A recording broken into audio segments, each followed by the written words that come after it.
আমার মাস্টারমশাই শিশির কুমার ঘোষ শান্তিনিকেতনের উনি বলেছিলেন উনি বলেছিলেন হ্যাঁ উনি বলেছিলেন যে Shri Aurobindo keeps poetry at the centre of knowledge. Sri Aurobindo keeps poetry at the center of knowledge as the divine Agni which purifies. শিশির ঘোষের এই কথাটা অনুসরণ করেই আমরা কাজ করি। আমি আর আমার স্ত্রী দুজনে মিলে আমরা কাজ করি একসঙ্গে। তো শ্রী অরবিন্দ একটা কবিতার যে নতুন তত্ত্ব যে উনি রিকনস্ট্রাকশনের কথা বলছিলেন স্যার, রিকনস্ট্রাকশন তার আগে একটা ডিকনস্ট্রাকশন আছে। শ্রী অরবিন্দ পুরনো প্রচুর ডিকনস্ট্রাকশন করলেন, করে রিকনস্ট্রাকশন করলেন এবং কবিতা যখন উনি কবিতা লিখতে শুরু করেন ইংল্যান্ডে বা বরোদায়, তখন ওনার কবিতার থিওরি সম্পর্কে সেরকম আলোচনা করেননি, কারণ থিওরিটা সেভাবে তখন ওনার কাছে প্রকট ছিল না। কিন্তু ইংল্যান্ডে বরোদায় অনেকে মনে করে ইংল্যান্ডে উনি যেহেতু নিজে বলেছেন আমার উপর টেনিসনের প্রভাব ছিল, আর্নল্ডের প্রভাব ছিল, লোকে মনে করে শ্রী অরবিন্দ নিজে তো স্বীকার করে নিয়েছেন। প্রভাব এক জিনিস আর অনুকরণ এক জিনিস। শ্রী অরবিন্দ কোনো দিন 10 বছর বয়স থেকে কাউকে অনুকরণ করেননি, উনি নিজের মতোই লিখেছেন। সে লেখা দুর্বল হতে পারে, যেটা উনি স্বীকার করেছেন। এনভয় বলে শেষ কবিতা ওনার ইংল্যান্ডের, এনভয়তে উনি এনভয় কবিতা হচ্ছে প্রথম ডায়াসপোরিক কবিতা ইংরেজিতে, এবং এনভয় অত্যন্ত ইম্পর্টেন্ট কবিতা। একদম সংস টু মিটিলার লাস্ট কবিতা হচ্ছে এনভয়। ওখানে কিন্তু শ্রী অরবিন্দ আর শুধু ভারতীয় নন, উনি সমস্ত পৃথিবীর গ্লোবাল। এবং শুরুতেই উনি দেখালেন যে আমি একজন গ্লোবাল, আমি ঠিক পুরোপুরি আমাকে প্লেস করা যাবে না পুরো ইন্ডিয়ান কনটেক্সটে। এইবার শ্রী অরবিন্দ, আমরা যেমন ভাবি সাবিত্রী ছাড়া শ্রী অরবিন্দর আর কিছুই নেই, এই ধারণাটা নিয়ে কিন্তু আমরা এগোচ্ছি। এবং আমাদের যেটা ভুল হচ্ছে সেটা হচ্ছে শ্রী অরবিন্দ আগে কি লিখেছেন ইংল্যান্ডে বরোদায়, আমার শোনা যাচ্ছে ঠিক করে, সেগুলো আমরা দেখিনি। তো সেগুলো নিয়ে সম্প্রতি একটি বই বেরিয়েছে, the Shri Aurobindo's early poetry, tradition, modernism and mysticism. পাঠবন্দি স্টলে আছে বইটা। তো কোথায় কোথায় শ্রী অরবিন্দ, অরবিন্দ ঘোষ যে শ্রী অরবিন্দ হতে চলেছেন তার পুরো ইঙ্গিতগুলো কোথায় কোথায় আছে। যেমন গোলাপ ধরা যাক, গোলাপকে উনি প্রথমে বুঝতে পারেননি যে গোলাপটা কি, বারবার কেন আসছে আমার কাছে। স্ত্রীকেও গোলাপ বলছেন, সেই গোলাপ কিন্তু পরবর্তীকালে রোজ অফ গডে সাবিত্রীতে হয়ে উঠল শ্রীমা বা মাতৃচেতনা, যেটাকে শ্রী অরবিন্দ ভূমিতে নামিয়ে আনার চেষ্টা করছিলেন। বলছেন মাটিতে নেমে এসো, এখানে প্রতিষ্ঠিত হও চিরকালের মতো। তো এইভাবে চলতে চলতে শ্রী অরবিন্দর উপর প্রচুর কিন্তু পাশ্চাত্য প্রভাব ছিল, যেটা কিন্তু শুধু আমরা শ্রী অরবিন্দকে সংস্কৃতর দিকে ঠেলে দিয়েছি। তো যেটা সারণীর মূল কাজ এখন, সেটা হচ্ছে পাশ্চাত্য প্রভাব, যে প্লটাইনাস, তারপরে হেরাক্লিটাস লোকে সরিয়ে রেখেছে, কারণ হেরাক্লিটাসের লেখা ছিল ধাঁধার মতো। শ্রী অরবিন্দ হেরাক্লিটাসের উপর একটি মনোগ্রাফ লিখেছেন। আজকালকার ভাষায় মনোগ্রাফ বলা যাবে না, ওটা বইই কিন্তু, বেশ বড় লেখা। তো শ্রী অরবিন্দ আস্তে আস্তে 1917 সালে যখন ফিউচার পোয়েট্রি লিখতে শুরু করলেন, ফিউচার পোয়েট্রি কিন্তু শ্রী অরবিন্দর কমপ্লিট ম্যানিফেস্টো নয়, উনি সব বলতে পারেননি। আমি দেশপান্ডেকে জিজ্ঞেস করলাম কি বলছেন আপনি, তখন আমি কাজ করছি, শ্রী অরবিন্দ বলতে পারেননি এটা হতে পারে, শ্রী অরবিন্দ ভগবান? বলে না গো, শ্রী অরবিন্দ বলতে পারেননি। ভগবান হলে কি হবে, উনি বলতে পারেননি। কখন তাহলে বললেন? বলছে 30-এর দশকে কেডি সেটনাকে যখন চিঠিগুলো লিখছেন, তখন যে কথাগুলো শ্রী অরবিন্দ ফিউচার পোয়েট্রিতে বোঝাতে পারেননি। এ নয় ফিউচার পোয়েট্রি খারাপ বই, ফিউচার পোয়েট্রি অসাধারণ বই, ইন্ডিপেন্ডেন্টলি একটা বিরাট বই। উনি অন্তত কমপক্ষে 26 বার চেষ্টা করেছেন রিভাইজ করার। রিভাইজ করতে গিয়ে বারবার দেখছেন যে রিভিশন হচ্ছে না ওনার মনোমতো, তখন বললেন এই বইটা ছাপা যাবে না। উনি চলে যাওয়ার পরে 1953 সালে শ্রী অরবিন্দ নলিনীকান্ত গুপ্তর কনসেপ্ট নিয়ে বইটি ছাপা হয়। তো সেট না চিঠিগুলো নিয়ে যদি আমরা দেখি একসঙ্গে ফিউচার পোয়েট্রিতে, তাহলে একটা পূর্ণ থিওরি অফ পোয়েট্রি আমরা পাচ্ছি। সেই বেসিসে আমরা দেখতে পাচ্ছি যে আর্লি পোয়েট্রির মধ্যেও শ্রী অরবিন্দ মন্ত্রোচ্চারণ করেছেন। আলিপুর জেলে বসে যে কবিতা 2-3খানা লিখেছেন সেখানে মন্ত্র আছে। উনি যেটা বলছিলেন যে টেলস অফ প্রিজন লাইফের বেশ কিছু জায়গায় গদ্য কিন্তু গদ্য ছদ্মবেশে আছে, যেটা সহজ পাঠে আছে রবীন্দ্রনাথের, গদ্য নয়, কবিতা গদ্যের ছদ্মবেশে লুকিয়ে আছে। তেমনি টেলস অফ প্রিজন লাইফেরও যেখানে উনি কৃষ্ণ এলো, কৃষ্ণকে দেখলাম, ওইসব জায়গাগুলো কিন্তু মন্ত্র হয়ে গেছে একদম। এবং এই মন্ত্র কবিতাই শ্রী অরবিন্দর মূল জিনিস তত্ত্বের, এবং বিশেষত উনি ইনফ্লুয়েসড হয়েছিলেন আমেরিকান কবি ওয়াল্ট হুইটম্যানের দ্বারা এবং কিছুটা রবীন্দ্রনাথের দ্বারা। আরেকজন ছিল যিনি হুইটম্যানকে অনুসরণ করতেন, তার নাম এডওয়ার্ড কার্পেন্টার। এছাড়া উনি ডব্লিউ.বি. ইয়েটসের কবিতা পছন্দ করতেন এবং আইরিশ পোয়েটদের পছন্দ করতেন। তো এইভাবে শ্রী অরবিন্দ একটি কবিতার তত্ত্ব তৈরি করেন এবং চেষ্টা করেন ওটা প্র্যাকটিস করার। এবং দেখা যাচ্ছে যে শ্রী অরবিন্দর কবিতার সবচেয়ে বেশি ইনফ্লুয়েন্স হচ্ছে ওয়াল্ট হুইটম্যানের। পুরো তার স্ট্রাকচার, তার যেখানে ফ্রি ভার্স লিখছেন শ্রী অরবিন্দ, নতুন ভার্স লিখছেন, ব্ল্যাঙ্ক ভার্সের মধ্যেও দেখা যাচ্ছে হুইটম্যান আসছে তার আই নিয়ে। হুইটম্যানের এই আমি কিন্তু ছোট আমি নয়, এ বড় আমি।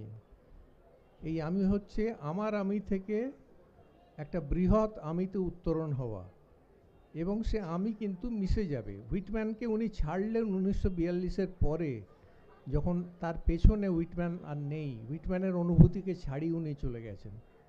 1942 থেকে 1950 আর বলা যাবে না শ্রী অরবিন্দ হুইটম্যানকে অনুসরণ করছেন। যে সমস্ত অনুভূতির কথা উনি লিখেছেন, সাবিত্রীতে তো আছেই, আর আছে শ্রী অরবিন্দর সনেটগুলো, যেগুলো লেখা হয়েছিল 1930 থেকে 1942-এর মধ্যে। এবং এই সনেটগুলোই হচ্ছে শ্রী অরবিন্দর ডায়েরি, যেই ডায়েরিগুলোর সঙ্গে আমরা শ্রী অরবিন্দর রেকর্ড অফ যোগার মিল পাই, যেখানে শ্রী অরবিন্দ, আর এ প্রসঙ্গে বলি যে কবিতা কিন্তু শ্রী অরবিন্দ নিজেও বলছেন কবিতা সুপার মাইন্ডকে এক্সপ্রেস করতে পারে না, কবিতা ওভার মাইন্ডকে এক্সপ্রেস করতে পারে। ওভার মাইন্ডের মধ্যে কিছু সুপার মাইন্ডের কিছু 1 ফোঁটা 2 ফোঁটা করে চলে আসে, সেইগুলো কবি বলতে পারেন। সনেটের মধ্যে দেখা যাচ্ছে শ্রী অরবিন্দ ঘোরাফেরা করছেন ওভার মাইন্ড এবং সুপার মাইন্ডের একদম দোরগোড়ায় গিয়ে।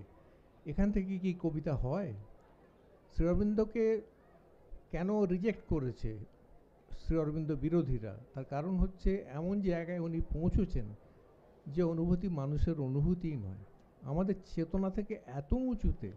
আমরা রবীন্দ্রনাথকে বুঝতে পারি, কারণ মন দিয়ে ওভার মাইন্ড বা অধিমানসকে একটা আঁচ পাওয়া যায়, একটা আন্দাজ করা যায়, কিন্তু সুপার মাইন্ডকে আমরা গেস করতে পারছি না। তো সেই জন্যে যেটা সমস্যা হচ্ছে, এই যে সমস্ত ওয়ার্ড শ্রী অরবিন্দ ইউজ করেছে, উনিও বলছিলেন, যিনি পি লাল প্রথমে সমালোচনা করেছিলেন, পরে অনেক দিন পরে 1990 সালের দিকে পি লাল কিন্তু পুরো ঘুরে গেলেন, এবং ঘুরে গিয়ে আনন্দ আমার খুবই বন্ধু, আনন্দ আমাকে হচ্ছে বাবা, কিন্তু গৌতম ওরকম নয়, বাবা পুরো বদলে গেছে, বাবা এখন শ্রী অরবিন্দর ভক্ত। এবং আনন্দ নিজের থিসিসে, পিএইচডি থিসিস অক্সফোর্ড থেকে যেটা করেছে, তাতে প্রচুর সিনথেসিস অফ যোগা থেকে রেফারেন্স আছে। তো দেখা যাচ্ছে যারা বাধা দিয়েছিল তারা এখন খানিকটা সাইলেন্ট। বিবেকানন্দ 3 রকম কথা বলেছিল, প্রথমে রিডিকিউল, তারপরে সাইলেন্স, তারপরে অ্যাকসেপ্টেন্স। এখন চলছে সাইলেন্সের যুগ। এবং শ্রী অরবিন্দর কবিতার যে ইমেজগুলো আছে, ওই ইমেজগুলো কিন্তু বেসিক্যালি মিশে আসছে, পাশ্চাত্য এবং প্রাচ্য দুটো ট্র্যাডিশন মিশে আসছে। এত সুন্দর সিনথেসিস করেছেন, যার জন্য রোমারোলা দেখেই বুঝতে পেরেছিলেন, বলেছিলেন completest synthesis of the east and the west. Shri অরবিন্দকে বুঝতে গেলে কিন্তু তার ঐতিহ্যকে বুঝতে হবে, তার কবিতা বুঝতে গেলে। আবার ফিলোসফার উনি নন, কিন্তু রিচার্ডসরা ওনাকে ফিলোসফার করে দিয়েছিল। রিচার্ডসরা ওনাকে ফিলোসফার করে দিয়েছিল। তো উনি বলছেন যে আমি তো ফিলোসফি পড়িনি, যা লিখেছি এক্সপিরিয়েন্স থেকে। যার জন্য উনি বলেছেন, আচ্ছা, যার জন্য উনি বলেছেন যে আমি কবি এবং রাজনীতিবিদ, আমি দার্শনিক নই, আমি ঠিক দার্শনিক নই।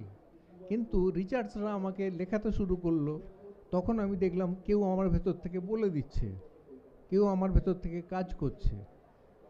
তো সমস্ত লেখাগুলো, যেটা দার্শনিকদের যেটা লেখা হয় সেটা হচ্ছে অত্যন্ত খটখটে যুক্তি একটা জিনিস। শ্রী অরবিন্দ প্রথম যেটা উনি বললেন, খুব সুন্দর কথা বলেছেন, সেটা হচ্ছে শ্রী অরবিন্দর গদ্য পড়লে মনে হয় একদম কবিতা পড়ছি। শ্রী অরবিন্দ যে কবি, সেটা শ্রী অরবিন্দ গদ্যের অন্তত ৭৫ ভাগে সেটা আছে, এবং বাকি যে ২৫ ভাগ সেখানেও যুক্তির সঙ্গে গদ্য কিন্তু মিশে আছে। তো এই প্রথম একজনকে আমরা দেখলাম গদ্যকার, এস.এস. অন্তেগীতার উদাহরণ দিয়ে বলছি, যে গদ্য এবং যুক্তিকে, কবিতা এবং যুক্তিকে একসঙ্গে অ্যাসর্ট করতে পারেন। এইটা কিন্তু হয় না, কবিতা লিখতে গেলে আর যুক্তি থাকে না, যেটা রবীন্দ্রনাথের ক্ষেত্রে অনেক সময় হয়েছে। উনি একদম কবিতার দিকে চলে গেছেন, সেও এক সুন্দর জিনিস, খারাপ কিছু নয়। কিন্তু শ্রী অরবিন্দর কাছে যুক্তিটা খুব দরকার, কারণ উনি বেসিক্যালি ইন্টেলেকচুয়াল মাইন্ডটাকে উনি সরিয়ে রাখতেন কাজ করার সময়। দেখা যাচ্ছে ইন্টেলেকচুয়ালকে ইন্টুইশনের সঙ্গে এমনভাবে উনি মেশাচ্ছেন, লাইফ ডিভাইনেই হোক, এস.এস. অন্তেগীতাতে তো ম্যাক্সিমাম বেস্ট, এবং উনি সবাইকেই বলতেন যে এস.এস. অন্তেগীতাটা পড়বে। তো প্রথম দিকের কবিতায় দেখা যাচ্ছে শ্রী অরবিন্দ, রোজের কথা তো বললাম, সমুদ্রের কথা যখন আসছে তখন দেখা যাচ্ছে শ্রী অরবিন্দ কিছু কিছু কবিতায় ইভলিউশনের কথা বলছেন। যে সময়কার কবিতার কথা বলছি, যখন শ্রী অরবিন্দ পরে বলেছেন আমার একটা দুর্ভাগ্য যে আমি দুটো যুগের মাঝখানে পড়ে গেছিলাম, ভিক্টোরিয়ান যুগ আর আধুনিক যুগ, যেটা যার জন্য আমার কবিতা, প্রথম দিকের কবিতা সেভাবে অ্যাকসেপ্টেড হয়নি। আবার আমার ভবিষ্যতের কবিতা, সাবিত্রী বা অন্য কবিতা, তার জন্য অডিয়েন্স তৈরি হয়নি, পৃথিবীতে এখনও সে অডিয়েন্সই তৈরি হয়নি। তো এই যে শ্রী অরবিন্দর নিজের অ্যাডমিশন, এটাকে কিন্তু ধরে নিলে হবে না। শ্রী অরবিন্দ অসম্ভব বিনয়ী। প্রফেসর গোকাক আমাকে বলেছিলেন, পি.কে. গোকাক, যে গৌতম ভুল করো না, শ্রী অরবিন্দ যদি বিনয় করে কিছু বললে তার মানে এই নয় উনি জানেন না। উনি যখন বলছেন I haven't red much of modern poetry, তার মানে এই নয় উনি জানেন না মডার্ন পোয়েট্রি কী জিনিস। পরের চিঠিটা লিখছেন, আমার মনে হয় মডার্ন পোয়েট্রি বোধহয় বলতে চাইছে খুব সংক্ষেপে কিছু, খালি রিদমটা নেই। রিদমটা নেই, ওটা কেন বলছেন? কারণ উনি বলছেন rhythm is the essence of poetry. Rhythm ছাড়া মন্ত্র হয় না, যার জন্য শক্তি চট্টোপাধ্যায়ের কবিতা এত উচ্চ স্তরের। এবং উনি নিজেও যেমন জয়া গোস্বামীর কথা বললেন, শক্তি চট্টোপাধ্যায় এত বড় মাপের কবি, এবং উনি জানতেনও শ্রী অরবিন্দ কোন মাপের কবি। তো একটি কবিতায় শক্তি চট্টোপাধ্যায় কীভাবে যে ওনার রিদম, কীভাবে আধ্যাত্মিকতাকে, লাইফস্টাইল যাই হোক, বাইরের লাইফস্টাইল যাই হোক, কবি যখন তার কবিতা লেখে সে তার শ্রেষ্ঠ সত্তাটা প্রকাশ করে। বহুকালের স্বাদ ছিল তাই কইতে কথা বাদ ছিল, দুয়ার খুলে দেখিনি ওই একটি পরমাদ ছিল। আর এটি উনি ব্লেক থেকে পেয়েছিলেন। আগের দিন পাঠমন্দিরে বোধহয় বলেছি আমি, ব্লেকের marriage of heaven and hell, Blake লিখছেন, if the doors of perception were cleansed, everything would appear to man as it is, infinite. যদি ডোরস অফ পারসেপশন খোলা থাকতো, মানুষ দেখতে পেত সবই অসীম। If the doors of perception were cleansed, everything would appear to man as it is, infinite. But man has closed himself up. মানুষ নিজেকে বন্দি করে ফেলেছে। Man has closed himself up into the narrow chinks of his cavern. যেমন শেয়ালের গর্ত দিয়ে ছোট্ট একটু আকাশ দেখা যায়, মানুষ ওই আকাশটা দেখতে পাচ্ছে, বৃহৎ আকাশটা দেখতে পাচ্ছে না। দ্বিতীয় যে পয়েন্টটা আমাদের ভাবতে হবে সেটা হচ্ছে অগ্নি, ফায়ার, যে কথা শ্রীসিদ্ধা যেটা বলেছিলেন শিশির কুমার ঘোষ, যে বেদিক অগ্নি যেটা পিউরিফাই করে, আগুনের পরশমণি ছোঁয়া প্রাণে, বা আজ তারায় তারায় দীপ্ত শিখার অগ্নি জলে নিদ্রাবিহীন গগনতলে। এই যে রবীন্দ্রনাথের আগুন, দুজনেরই তো সোর্স এক। রবীন্দ্রনাথ উপনিষদ পাগল, শ্রী অরবিন্দ তাই, যার জন্য আগুনের যে ইমেজটা আসছে সেটা আসছে বেদিক ঋষিদের থেকে, অগ্নির রেফারেন্সটা আসছে রবীন্দ্রনাথের কবিতাতেও আসছে, শ্রী রবীন্দ্রনাথের গানেও আসছে। এবং রবীন্দ্রনাথকে প্রশংসা করতে গিয়ে শ্রী অরবিন্দ বলছেন যে কেন রাতারাতি এত খ্যাতি হয়ে গেল এই লোকের, কারণ মানুষের অন্তরাত্মা চাইছে এই জিনিস, যেটা রবীন্দ্রনাথ তো সহজ করে বলতে পেরেছেন। উনি যখন বলছেন আজি যত তারা তব আকাশের যে সঞ্চারী পাঠটা আপনাদের মনে আছে নিশ্চয়, দিকে দিগন্তে যত আনন্দে, আমি যদি আপনাদের গেয়ে শোনাই বুঝতে পারবেন এই দুটো লাইন, যে কোথায় rhythmic voice of self discovery Shri Aurobindo বলছেন হচ্ছে। আমি শুধু সঞ্চারীটা আমি একটু গেয়ে শোনাচ্ছি। দিকে দিকে দিগন্তে যত আনন্দ, লোভিয়াছে এক গভীর গন্ধ, আমার চিত্তে মিলিয়া একত্রে তোমার মন্দিরে উচ্ছ্বাসে। উচ্ছ্বাসে হচ্ছে climax of the entire vibration of mantra. গোটা কবিতাটাই মন্ত্রিক, কিন্তু এইখানে টপ শ্রী অরবিন্দ গ্রেড করেছেন highest mantra, highest over mind realization, highest over mind. তো বলছেন মানুষের কাছে সেটটাকে লিখছেন যে it doesn't come in a flood, it comes by intermittent drops. কিন্তু এই ড্রপসগুলো রবীন্দ্রনাথের গানে এত বেশি এসেছে, যার জন্য রবীন্দ্রনাথ এত বলছেন রাতারাতি যে খ্যাতি হয়ে গেল, মানুষের অন্তরাত্মা খুঁজছে এটাকে। এই হচ্ছে নতুন যুগের যে সূচনা হলো। এবং ইংল্যান্ডেও যেখানে আর্থার সাইমন্স তার যে সিম্বলিজমের উপর যে বইটি লিখলেন, সেখানে কিন্তু প্রথমে উনি ইন্ডিকেট করলেন যে এই জিনিসগুলো কিন্তু সিম্বলের আড়ালে লুকিয়ে আছে। পরে জেমস কাজিন দেখে শ্রী অরবিন্দ ফিউচার পোয়েট্রি শুরু করলেন। তাহলে এই যে ধারাটা শুরু হচ্ছে, এটা কিন্তু আর্লি পোয়েট্রির মধ্যে ধরা পড়েছে। এবং আর্লি পোয়েট্রির মধ্যে কিন্তু যে পরবর্তীকালে যে সমস্ত ইমেজ, সেই ইমেজগুলো কিন্তু জ্যোতি, আলো, গোলাপ। এবং গোলাপ হচ্ছে সেটনাকে বলেছিলেন মালি, পরিচাঁদ মালি সেটনাকে বলছে এই গোলাপ, সেটনা জিজ্ঞেস করেছে শ্রী অরবিন্দকে গোলাপ কি বলছে, সেটনা বলছে গোলাপটা কিন্তু ইন্ডিয়ান অরিজিন নয়, উপনিষদের দিনে গোলাপ ছিল না, গোলাপ এসেছিল মুসলিমদের হাত ধরে, পার্সিয়ানদের হাত ধরে, 15th সেঞ্চুরিতে গোলাপ এসেছিল। সেই গোলাপ ছিল ওদের প্রেমের সিম্বল। আর প্রেমের সিম্বলটাকে শ্রী অরবিন্দ বিবর্তন করে নিয়ে গেলেন মায়ের কাছে, যে মা হচ্ছে ঈশ্বরীয় গোলাপ। তো এটি মুসলিম ছেলে অনুবাদ করেছে রোজ অফ গড, অসাধারণ, ওটা আপনারা পড়ে দেখতে পারেন। ওইটা মানে এত সুন্দর অনুবাদ করেছে বাংলাদেশের একটি ছেলে, রোজ অফ গড। আমি আর কাউকে অত ভালো রোজ অফ গড অনুবাদ করতে দেখিনি। এবং রোজ অফ গড এবং সাবিত্রীর মূল থিমটি এক, যে মাই একমাত্র রক্ষা করবে। শ্রী অরবিন্দ সাধনার মূল কথা হচ্ছে মায়ের দিকে ঘুরে দাঁড়াও, মাই সব, তিনিই সব। রামকৃষ্ণ বলছেন মায়ের খুঁটি ধরে বনবন করে ঘোর। কেন রামকৃষ্ণকে শ্রী অরবিন্দ এত পছন্দ করতেন? শুধু উনি মাতৃভাব এনেছিলেন সাধনার মধ্যে, বঙ্কিম হয়তো শুরু করেছিলেন, কিন্তু রামকৃষ্ণর কাছে প্রথম, যার জন্য বলছেন যে the work that was began in Dakshineswar. কেন না ওই মাতৃচেতনাকে নিয়ে আসছেন উনি, এবং লক্ষ্যটা কিন্তু নির্বাণ নয়।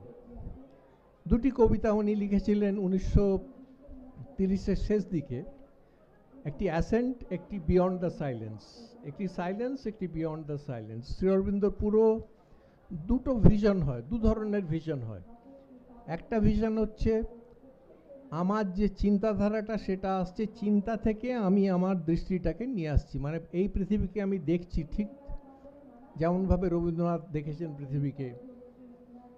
রবীন্দ্রনাথ যেভাবে পৃথিবীকে, আমি এই পৃথিবীকে বড় ভালোবাসি, এই যে পৃথিবীকে উনি দেখেছেন খুঁটিয়ে খুঁটিয়ে, এটা বেশিটাই আসছে খানিকটা চিন্তা থেকে, খানিকটা আবেগ থেকে, খানিকটা দৃষ্টি থেকে। তো বলছেন দৃষ্টি বা ভিশনাল poetry, vision is the most characteristic power of the poet. এই ভিশনাল পোয়েট্রি দু রকমের হতে পারে। এক হচ্ছে vision coming as thought images, চিন্তা থ্রু দিয়ে ভিশনটা ঢুকছে, ব্লেকের লন্ডন। আরও কবিতা আছে যেখানে, শক্তির কবিতা অনেকে আছে, ভিশনটা আসছে চিন্তা থ্রু দিয়ে। আর এক ধরনের আছে ভিশন অ্যাজ দৃষ্টি, ডাইরেক্ট সাইট। শ্রী অরবিন্দর ওই লাইনগুলো এত প্রচুর, এত বেশি, যে পৃথিবীর অন্য কারো কবির কবিতায় ওইভাবে ডাইরেক্ট সাইট অফ ট্রুথ। আমি তাকে দেখেছি অন্ধকারের পেছনে দাঁড়িয়ে আছে সব সোনার মতো একজন, এই যে জিনিস উপনিষদের, শ্রী অরবিন্দ এটিকে ইংরেজি করলেন। যার জন্য নলিনীকান্ত গুপ্ত বলেছেন Shri Aurobindo writes English like the Sanskrit, there is the same density and the same precision. ওই রকম ছোট্ট করে উনি, এবং সবচেয়ে বড় কথা হচ্ছে উনি দুরকমই জানতেন, ছোট করতেও জানতেন, মেলে ধরতেও জানতেন, যেটাকে বলে সংস্কৃতে টিকা আর সূত্র। সূত্র হচ্ছে অ্যাফোরিজম, টিকা হচ্ছে এক্সপোজিটরি। এই দুটোকে শ্রী অরবিন্দ মেশালেন। পাশ্চাত্যের যারা রাইটাররা যারা আসে তারা মেশাতে পারেনি। কেউ কেউ হচ্ছে কি সূত্রটা আলাদা হয়ে যাচ্ছে। শ্রী অরবিন্দ যখন বলছেন যে ভাষার ভয়েস সম্পর্কে বলছেন, যে ভাষা হচ্ছে একটা আওয়াজ, বাল্মীকি হচ্ছে আওয়াজ, ওই যুগের আওয়াজ, তখন শ্রী অরবিন্দ একটি সেন্টেন্সে ওটা ধরছেন, ধরে পরে মেলতে শুরু করছেন। তার মানে কি হচ্ছে, অ্যাফোরিজম ফলোড বাই এক্সপোজিটরি। কবিতার ক্ষেত্রেও দেখা যাচ্ছে এমন এমন কথা বলছেন সনেটে। ভরত চ্যাটার্জি আমাকে বলেছিলেন এখান থেকে কি কবিতা হয়, শ্রী অরবিন্দের কবিতা কি এখান থেকে হয় এভাবে? তো সনেটে দেখতে পাচ্ছি শ্রী অরবিন্দ বোঝাবার জন্যে মাঝে মাঝে ব্যাখ্যা করার চেষ্টা করেছেন। এখন ভক্তদের কাছে এটা কিন্তু ভালো ঠেকবে না যে আমি যদি বলি যে শ্রী অরবিন্দোস কবিতা হ্যাজ বিকাম এক্সপোজিটরি ইন নেচার। এক্সপোজিটরি মানে ওটা একটা নতুন স্টাইল, কবিতার মধ্যে উনি ওটা ঢুকিয়েছেন। এবং কেন ঢুকিয়েছেন? এলিয়ট বলছেন অবজেক্টিভ কোরিলেটিভ থাকবে, মানে আমি যেটা ভাবছি সেটা বাইরের লোক বুঝতে পারবে, আমার অডিয়েন্স যদি আমাকে বুঝতে না পারে। এই কথাটা একদম ভুল, শ্রী অরবিন্দ বোঝা যায় না, এটা মাথা থেকে সরিয়ে দিতে হবে। একটি মাত্র কঠিন বই আছে, সবটা নয়। ফাউন্ডেশনস অফ ইন্ডিয়ান কালচারের কিছু প্রবন্ধ আছে যেগুলো ভয়ঙ্কর কঠিন স্ট্রাকচারে লেখা, এবং মানে স্ট্রাকচার নিয়ে উনি যা খুশি তাই করেছেন। এটা উনি মোস্ট প্রবাবলি ইংরেজদের দেখাতে চেয়েছিলেন যে তোমরা আমাদের বলছো আমরা কিছু জানি না, এই দেখো আমি কি করতে পারি ইংরেজি ভাষা নিয়ে। যার জন্যে আমি আজ 10 বছর ধরে লিখে চলেছি একটি sentence, there is no greater event after Shakespeare in the language. শেক্সপিয়ারের পরে ভাষাতে এত বড় ঘটনা আর ঘটেনি। তো শ্রী অরবিন্দর কবিতাকে কিন্তু নিতে গেলে, তাকে অ্যাকসেপ্ট করতে গেলে একটা অডিয়েন্সের দরকার হয়। এটা গোকাকও বলেছে, সেটনাও বলেছেন। সাম্প্রতিককালে সাবিত্রীর ওপরে কিন্তু আর.ওয়াই দেশপান্ডের মতো লেখা আমি পড়িনি। উনি যেভাবে পেনিট্রেট করেছেন, ওনার বয়স 93, উনি রাত্রি 3টে পর্যন্ত জেগে কাজ করেন, 2 ঘন্টা ঘুমিয়ে উঠে পড়ে আবার কাজে বসেন, প্রলিফিক। এবং সাবিত্রী কি, সাবিত্রীর প্রত্যেকটা ওয়ার্ড ধরে ধরে উনি গুলে গুলে খেয়েছেন, দেখিয়েছেন। অত্যন্ত বিনয় করে আমাকে খাতির করেন, কিন্তু আমি বুঝি যে উনি জাস্ট আমাকে পছন্দ করেন বলে আমাকে বলেন এসব কথা। কিন্তু উনি যেসব লেখা পাঠান, অনেক জিনিস আমি বুঝতে পারি না, আমি ওনাকে জিজ্ঞেস করি। রোজ অফ গডটা যেমন আমি যখন বুঝতে পারছিলাম না, ওনাকে জিজ্ঞেস করলাম যে এই যে 7টার কথা বলছেন, তখন উনি বলছেন যে 7 হচ্ছে বেদ থেকে আসছে।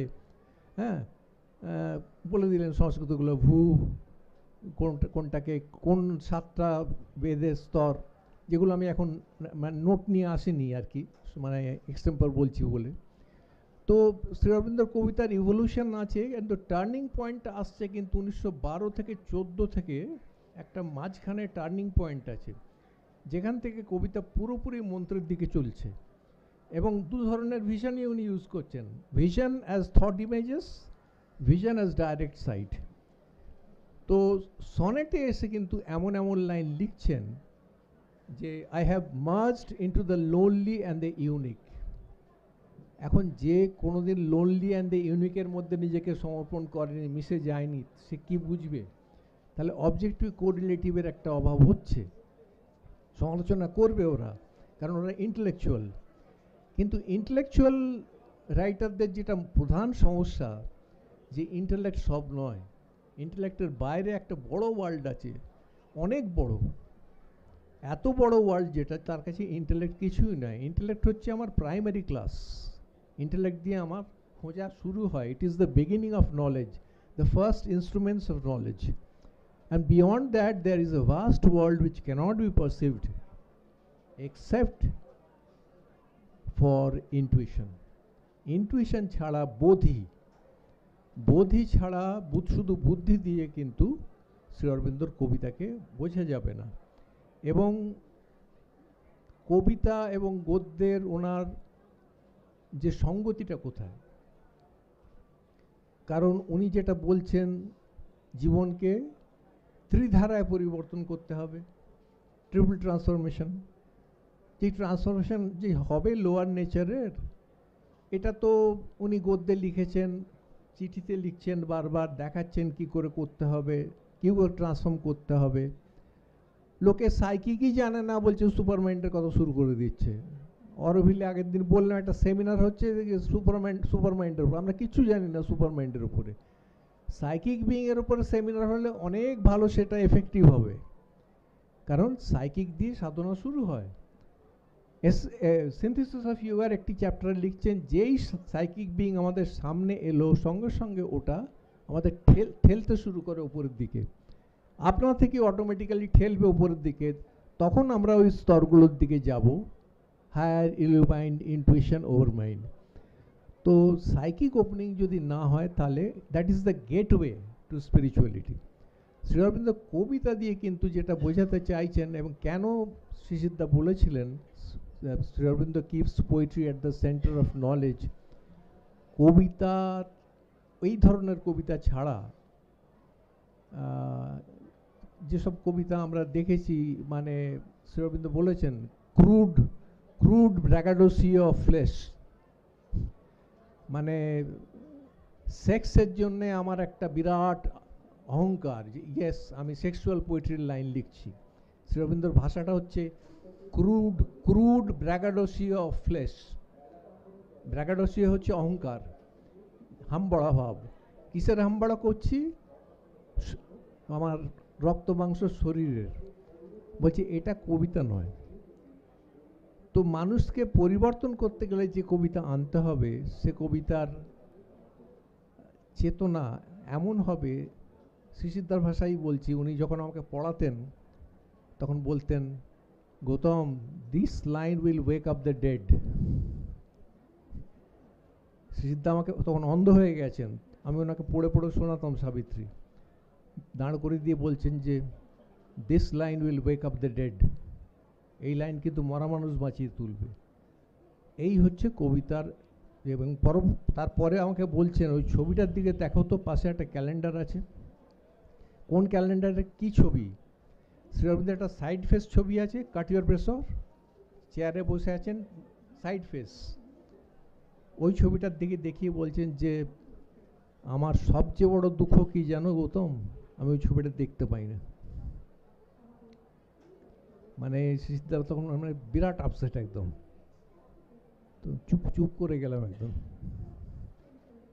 তো এই হচ্ছে শ্রী অরবিন্দের কবিতা, যেটা মানুষকে পিউরিফাই করতে শুধু গদ্য দিয়ে কিন্তু এটা সম্ভব নয়। গদ্য দিয়ে আমরা একটা স্ট্রাকচার পাবো, কিন্তু যে triple transformation, psychic transformation, vital transformation, mental transformation, physical transformation, এইগুলো করতে গেলে কবিতার একটা সাংঘাতিক প্রয়োজন আছে। এবং যেটা সবচেয়ে বিপজ্জনক ব্যাপার সেটা হচ্ছে শ্রী অরবিন্দর কবিতাকে শ্রী অরবিন্দর মূল লেখা থেকে সরিয়ে দেওয়া, যেটা বারবার আমি গত 5-6 বছর ধরে বলছি, সরাবেন না। এবং আমাকে যখন বলতে বলা হয় অলওয়েজ শ্রী অরবিন্দর কবিতার ওপর বলুন, তখন আমি একদিন আনন্দদাকে বললাম, আনন্দদা না না না, আমাকে লাইভ ডিভাইন দিন, এসেস অন দ্য গীতা দিন। কারণ কি, আমি লোকে বুঝবে না, ভাববে যে কবিতা একটা আলাদা আলাদা কিছু ব্যাপার। ওটাও কবিতা, কবিতা যেন শ্রী অরবিন্দর একটা আলাদা পাস টাইম, যে 50,000 লাইনের বেশি কবিতা লিখেছে, blank verse, epic, lyric, dramatic lyric. সে পাস টাইম হবে তার কবিতা? তার কবিতা তার জীবনের সঙ্গে জড়িত, এবং সেটা মানব জাতির উন্নয়নের জন্য, উন্নতির জন্য, হিউম্যান ইউনিটির জন্যে। সেই কবিতার জানতে গেলে শ্রী অরবিন্দর সমস্ত কাজ পড়া দরকার। সুতরাং এটা যারা করছে না, এবং আমাকে পাঠায় থিসিস, কারণ আমি ফেল করাই না বলে। থিসিস আসে আমার কাছে, অজস্র থিসিস, একবারে মানে বিরক্তিকর। সমস্ত পাস করিয়ে আমি ওটা আমার ডাস্টবিনে ফেলি, কারণ পড়ার মতো নয়। কোথাও শ্রী অরবিন্দর মূল লেখার সঙ্গে কবিতার কোনো যোগ নেই, আর কোথাও সেট ডাকে লেখা চিঠিগুলোর অ্যানালিসিস নেই। ফলে যেটা হচ্ছে, মূল শ্রী অরবিন্দর ফিলোসফি, যদি আমি ওটাকে ধরি ফিলোসফি, আমি ধরছি থট। শ্রী অরবিন্দর চিন্তাধারা, শ্রী অরবিন্দর মূল বক্তব্য থেকে কবিতাকে আলাদা করে যদি আমরা বলি, তার মানে এইটা দাঁড়াচ্ছে, লোকে শুধু ফিউচার পোয়েট্রি পড়ে একটা থিসিস লিখবে, এবং সেই থিসিসটা যেটা হবে শুধু কোটেশনস ফ্রম ফিউচার পোয়েট্রি। আমাকে বেশিরভাগ আছে, 4th এক্সামিনার এসছে একটা 2-1 বছর আগে, 3rd এক্সামিনার ফেল করিয়েছে। আমি দেখছি একটা কাগজ দিয়ে চেটানো 3rd এক্সামিনারের রিপোর্ট। আর একটা নিয়ম আছে যে 3rd এক্সামিনার যদি ফেল করায় তাহলে 4th এক্সামিনারের কাছে যাবে। আমি দেখছি 3rd এক্সামিনার ফেল করিয়েছে, ফেল করানোর মতোই থিসিস, কিন্তু উপরে একটা কাগজ চিটিয়ে দিয়েছে যে রিপোর্টটা আগেই দিয়েছে। আমি তখন লিখলাম, ওর যা প্লাস পয়েন্টগুলো দিলাম, মাইনাস পয়েন্টগুলো আর বললাম না, দিয়ে স্ট্রংলি রেকমেন্ডেড বলে লিখে ছেড়ে দিলাম। বেশিরভাগ আমার কাছে আসে পাস করানোর জন্যে। কিন্তু জিনিসগুলো কিন্তু বুঝতে হবে, শ্রী অরবিন্দর মূল লেখার সঙ্গে শ্রী অরবিন্দর কবিতাকে আলাদা করা যাবে না। Thank you.